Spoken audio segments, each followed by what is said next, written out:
When I turned 62, my only son invited me to live with him and his wife in their brand new home. I felt blessed, loved, wanted, needed. Then one morning, I opened a letter from the bank. I was being held responsible for a $200,000 business loan I had never signed. That was the day I realized I wasn't living with my son out of love. I was there because I was the perfect pawn, but I didn't scream. I didn't cry. I just smiled and started collecting every piece of evidence that would destroy the little empire they built on my name. For most of my adult life, I lived quietly in a little bungalow on the outskirts of Portland. After my husband passed away, I found comfort in routine, tending to my garden, walking to the library, and volunteering twice a week at the community clinic. I had worked as a nurse for over 3 decades, and even in retirement, I liked staying useful. My son Mark would visit every Sunday with his wife Lena and their little boy, Elijah. We'd eat together, laugh, and they'd always leave with something I had baked. Then, on a rainy afternoon not long after my 62nd birthday, Mark sat me down and said, "Mom, you don't need to be alone anymore. Come live with us. Lena and I just bought a new house. We'd love to have you there. You'll have your own room, more space, more family, and Elijah misses you every day." It touched me deeply. I had always wanted to be closer to them, but I didn't want to intrude. "Are you sure?" I asked. "I don't want to be a burden."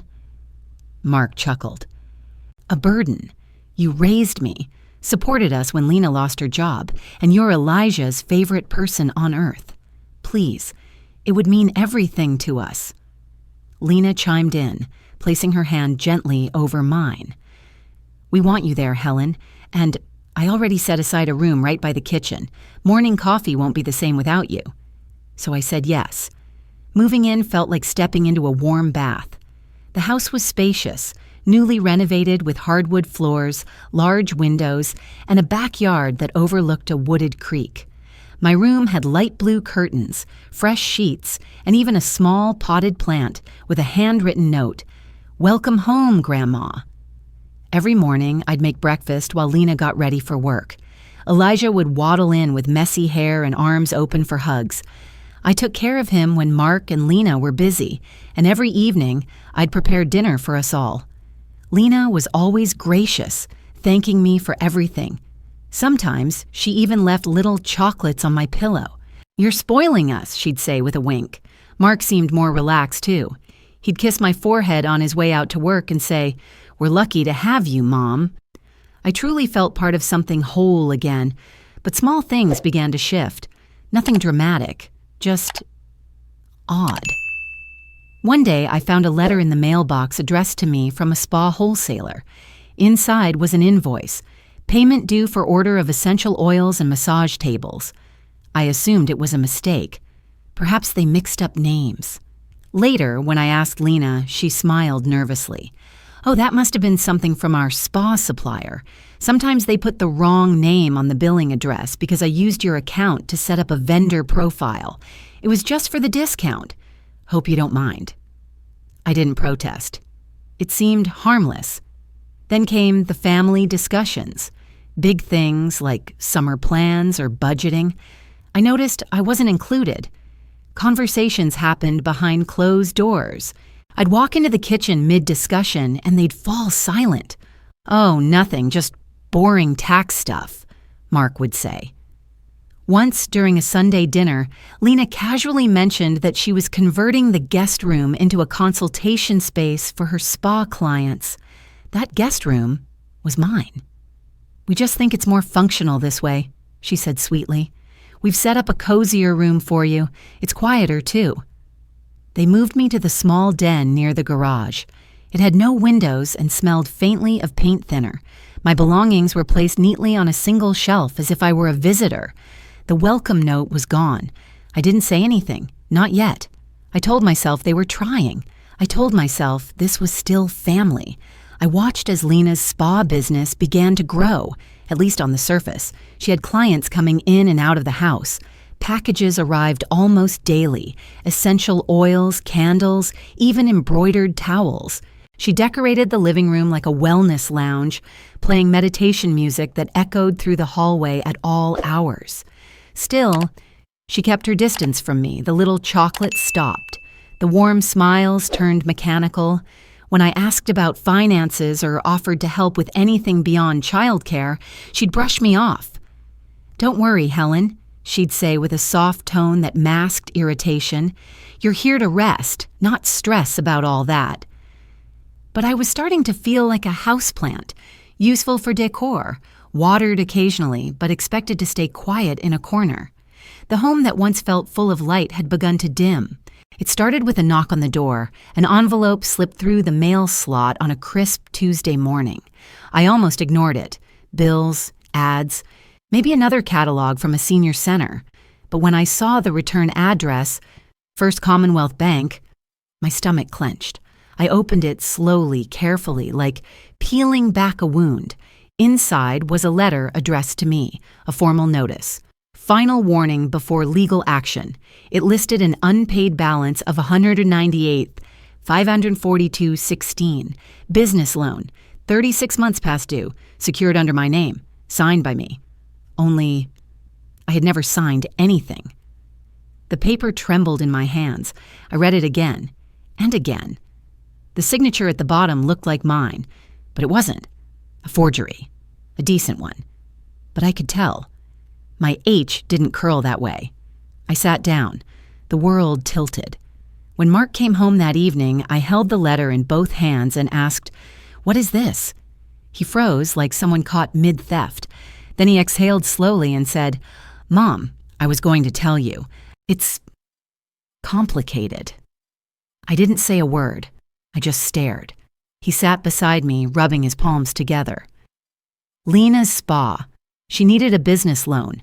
Banks wouldn't approve it in her name because of, well, some past stuff. So I used your name. Just the paperwork. I didn't think it would matter. We were going to pay it off. "You forged my signature," I whispered. He hesitated. "I signed it, yes, but I knew you'd help if you understood. It was just faster this way." My throat dried. "You knew I'd help, and yet you never asked." "Because you would have said no." He didn't flinch when he said it. A silence fell so heavy, I could feel it in my bones. "I just wanted to help Lena. One last push to get things going. She's been trying so hard, Mom." I felt a hollowness expand inside me. I wasn't angry yet, not quite. It was too raw for anger. All I could feel was disbelief, like someone had reached into my chest and rearranged my organs while I slept.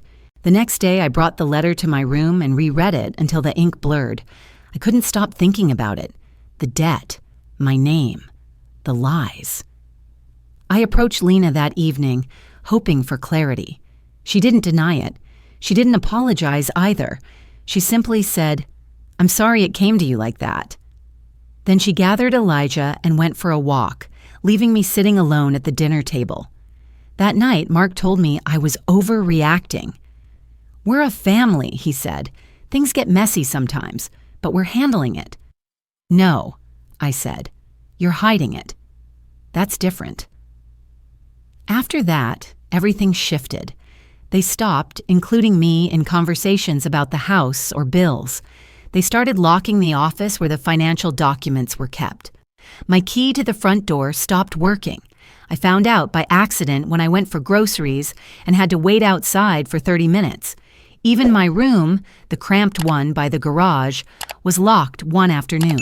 When I asked about it, Lena casually replied, "We're reorganizing a few things. We'll unlock it when we're done." I slept on the couch that night. No one offered a blanket. At some point, it became clear I wasn't just unwanted. I was being phased out. And then came the accident. Not a car crash or broken bone. Something quieter, but just as devastating. While searching for my insurance papers in a drawer near the kitchen, I found a crumpled envelope. It was addressed to Lena from a bankruptcy court in Arizona. Different last name, different signature. But the photo ID paper clipped inside left no doubt. It was her. She had filed for bankruptcy under a different identity less than 4 years ago. Suddenly, Everything made sense. The reason banks rejected her loan, the urgency, the manipulation. I folded the document carefully, returned it to its envelope, and walked back to my room. This time, the door wasn't locked, but something inside me was. Whatever softness remained, the motherly instinct to forgive, to justify, to believe this was a misunderstanding, froze solid. I wasn't just betrayed, I was used. And the people I loved most didn't see it as a crime. They saw it as strategy. It started with curiosity, but what I found turned into something else entirely. Late one night, when Mark and Lena had taken Elijah to a sleepover, I crept into the office. The door wasn't locked for once, or maybe they had gotten careless. I wasn't sure what I was looking for. A sign of remorse? An explanation? Something to make me feel like this wasn't deliberate. But what I found was an email, left open on Lena's laptop, addressed to a legal contact named Melissa P., Bankruptcy Chi Corporate Strategy. The subject line, Housing Timeline. The body of the message read, "We need to keep her here at least 2 to 3 more months. If she leaves too soon, the loan defaults and the bank might come looking. With her still living in the house, it's easier to delay attention. They assume it's a primary residence." I read it twice, 3 times. Her. That was me. Not Mom, not Helen. Just a liability, a cover. I clicked further, into folders, documents, anything I could access. That's when I saw it. The house deed. The property was still in my name, every inch of it. Title, mortgage, taxes, tied directly to me. All those conversations where they said, "We bought this together," or "Our new home," were lies. They never transferred it. I wasn't just a resident, I was the legal owner. A fire lit inside me. My hands stopped trembling. I took photos of every document with my phone and emailed them to myself. The next day, I contacted a lawyer, quietly, discreetly. A friend from my nursing days recommended someone trustworthy, a sharp woman named Annika, with a soft voice and eyes that missed nothing. I told her everything. She looked at me across her polished desk and said, "Helen, they're squatting in your house. That's the legal term. You're within full rights to remove them." I didn't move forward with that. Not yet. I wasn't finished learning. One afternoon, Lena left her iPad on the kitchen counter. I shouldn't have opened it, but I did. And there it was. Another email thread, this one between her and a silent business partner. They were arguing. "You didn't tell me you took another loan," he wrote. She responded, "It was only $50K. I used Elijah's name for the line of credit. Helen's info got us through the first round, but now we need backup. You want this spa to work or not?" I stopped breathing. She had borrowed money in my grandson's name, Elijah, 4 years old, a child. They were risking his future, his credit, his identity, for candles and bath salts. I took a photo of that too. That night, I lay in bed and stared at the ceiling. I didn't cry, I didn't panic. Something had shifted. I was done waiting for kindness. I was done hoping they'd apologize or change. I was done being polite. It was time to act. I spent the next week becoming invisible. Quiet, kind, helpful. I returned to the role of harmless grandma with practiced ease. I asked no questions. I offered to cook more meals. I even complimented Lena's ridiculous spa rebranding brochure. Meanwhile, I planted a tiny recording device hidden inside the ceramic apple that sat on the kitchen shelf. Another under the coffee table in the living room. I bought them online. Cheap, easy to use, motion-triggered. Within 2 days, I had everything. Recordings of Lena snapping at Mark.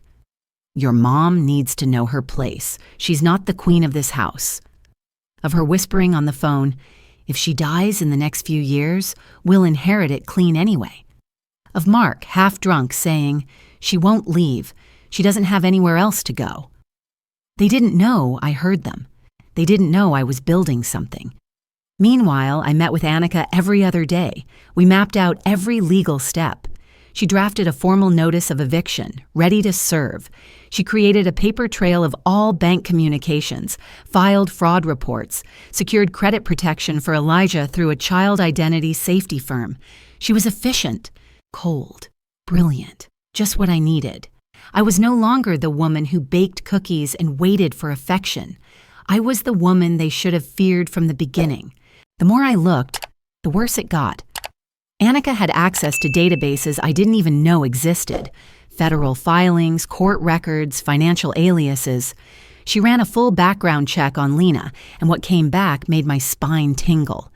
3 separate bankruptcies, 4 different legal identities, different states, different addresses, different versions of her life. But the photo was always the same, always her. Lena or Marissa J. Pierce in Nevada, Leah Connors in Arizona, and Natalie Fields in Oregon. Each name came with a trail of debt, dissolved LLCs, unpaid loans, and bank closures. She had left a footprint of financial ruin in every place she'd lived. I had welcomed a con artist into my home. Worse still, Mark had no idea. He had married a woman who'd reinvented herself at least 4 times and never bothered to ask why. I found her bankruptcy case from 2018, Annika said during one of our meetings, filed under an alias. She discharged $312,000 in debt, most of it from business loans. I felt my stomach twist. And the house? I asked. Annika nodded. Still in your name, Helen, all of it. That means the mortgage, the equity, the tax responsibility, but also the asset protection. That last part stuck in my head. Asset. Protection. I wasn't just a victim, I was leverage. When I got home that day, I looked around the living room. Every couch cushion, every art print on the wall, even the ridiculous Himalayan salt lamp Lena loved so much. All of it had been paid for with credit under my name. I checked the title to the car Lena drove every day, registered to me. The second vehicle in the driveway? Mine. They owned nothing. Not a thing. They were squatters in a palace they never built. I should have felt disgusted, but instead I felt exhilarated. Because for the first time in months, I held the cards. I spent the next few days in quiet preparation. I met with Annika to establish a trust, an irrevocable living trust that would protect all assets under my name from seizure, lawsuits, and fraudulent claims. We set it up with me as the trustee and beneficiary. If the bank tried to foreclose, they'd be navigating a labyrinth of legal shields. Everything was locked down. The house was no longer just mine. It was beyond their reach. Annika also began drafting a formal eviction notice, served under Oregon law. Since they weren't paying rent, had no formal lease, and I could prove financial fraud, I had the right to remove them with legal force. We also reported Lena to the FTC and filed a case with the State Attorney General's office for identity theft, loan fraud, and misrepresentation. I want the paperwork to be precise, I told Annika. No loopholes, no second chances. Understood, she said. We'll hit them where it hurts, legally, financially, reputationally. The night before I executed my plan, I stood in the kitchen and watched Lena sip wine on the couch, scrolling through her phone like the world owed her a prize. Mark sat beside her, staring blankly at the TV. He didn't look like a criminal. He looked like a tired man who'd made too many excuses. Part of me still hurt for him, but most of me felt nothing at all. The next morning, I printed the eviction notice on crisp white paper. I slid it into a lavender envelope and sealed it with a gold sticker from Elijah's school supply drawer. Then I wrote a second letter, this one more personal. I addressed it to Mark. I told him I loved him once, that he had betrayed me not just with lies, but with silence, that he let someone else use me, and then stood by while they erased me from my own life. Then I folded both letters, walked to the office, and placed them neatly on the desk where I had once found Lena's lies. I didn't wait for them to find it. I went out for coffee. When I came back, the storm would begin. I invited them to dinner on a Friday. Lena hesitated at first. "What's the occasion?" she asked, eyeing me with the suspicion of someone who knows the trap is near. "No occasion," I said gently. "I just thought we could all sit down like a real family again." She smiled, but it was thin and tight. Mark said nothing. That night, I cooked their favorite meal: rosemary chicken, roasted vegetables, mashed potatoes with extra garlic, the kind of dinner I used to make when Mark was still in high school. I even baked a pie. We sat at the table like we used to. Elijah wasn't there. Lena had arranged for him to spend the night at a friend's house. Convenient. I waited until the plates were nearly empty before I spoke. "There's something I want to show you," I said calmly. I walked to the TV, connected a small device to the HDMI port, and pressed play. The living room fell silent as Lena's voice filled the space. "If she dies in the next few years, we'll inherit it clean anyway." Click. "She needs to stay quiet and in her place. That's all she's good for now." Click. "She has no clue what's going on. We've got months before she figures it out." Click. Mark's voice, low and tired. "She doesn't have anyone else. She won't leave." The screen went black. I turned back to them slowly. Lena was frozen, her wine glass mid-air, her face pale and draining of color. Mark stared at the TV, jaw slack, eyes wide. He looked like a man realizing he'd just heard his own execution sentence. I placed a folder on the table. Inside was the deed to the house, the trust papers, the letters of eviction, copies of Lena's fraudulent loan applications, her alternate identities, and a list of dates she'd used my name. "This is no longer your home," I said, voice steady, "and legally it never was." Lena pushed her chair back and stood. You can't do this. I already have." Mark blinked rapidly. "Wait, Mom, what is all this? I didn't know." "No," I interrupted. "You chose not to know." Lena lunged for the documents, but I stepped between her and the folder. "Sit down," I said. "We're not done." She didn't sit. Instead, she pointed at Mark. "You said she'd never do anything. You said she wouldn't fight back." "I thought she wouldn't," he yelled. "She's my mother." "And you used that," I snapped. "Both of you." I turned and walked away, leaving the table behind. The next morning, the police arrived. Annika had timed everything perfectly. A fraud investigation had been opened the week before, and now, with the evidence in hand, officers came to collect statements. And Lena. She screamed as they cuffed her. "This is a mistake. I'm the victim here." Mark sat on the front porch, head in hands, silent. Not a word passed between us. I didn't watch them leave. I was upstairs, folding the last of my sweaters into a suitcase. At noon, I walked out of the front door with 2 bags and a single keycard. As I waited for the rideshare to arrive, I glanced one last time at the house. It was beautiful, but I never planned to stay. What they didn't know, what no one knew, was that I had sold the house nearly a month ago. Quietly. The trust made it easy. I had found a buyer, negotiated the deal, and arranged the closing. The money was already wired to a secure retirement fund. I wasn't going to live out my years surrounded by ghosts. I was going to live in peace. My new residence was a luxury retirement community by the coast. Spacious rooms, kind people, daily yoga if I wanted it. A place where no one asked me to be quiet or small or useful. A place where I was just Helen. As I closed the door behind me, I didn't feel triumph. I felt clarity. Justice wasn't loud. Sometimes it looked like a calm woman walking away from everything that tried to silence her, and not once looking back. The air near the coast smelled different.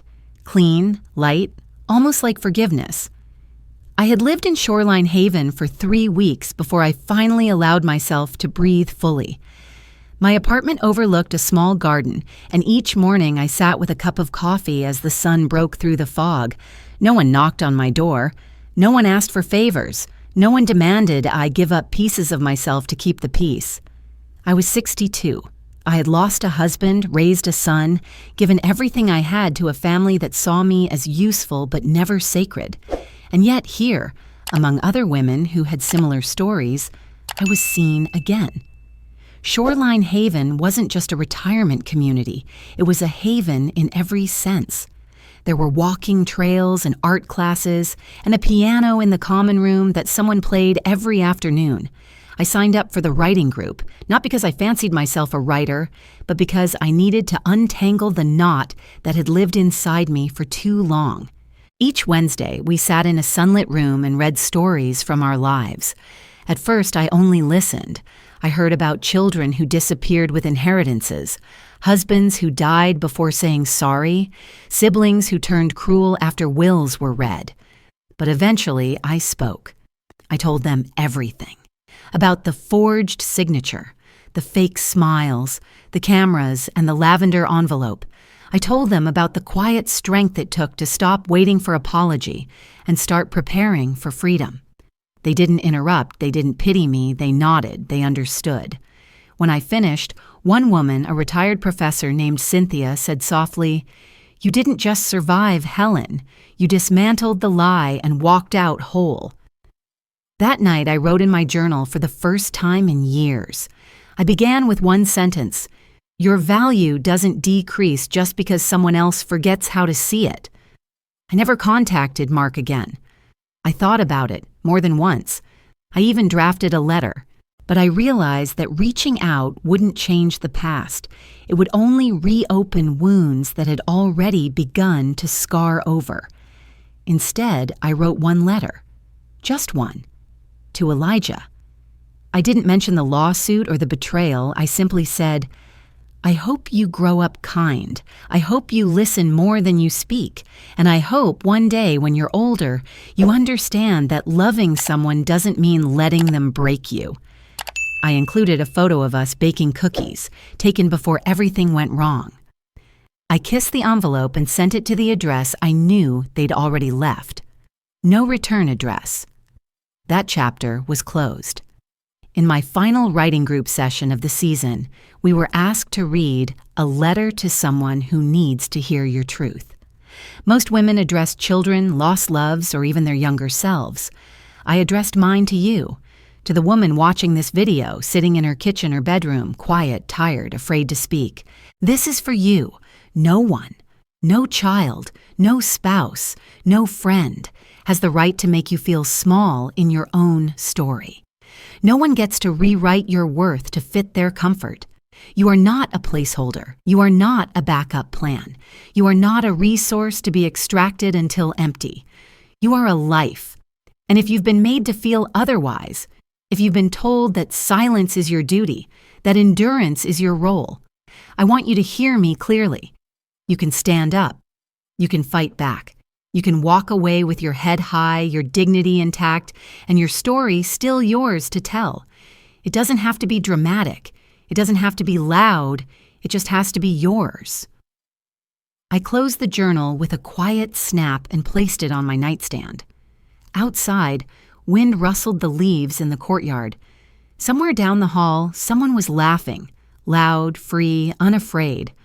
I smiled, not because I had won, but because I had finally chosen myself.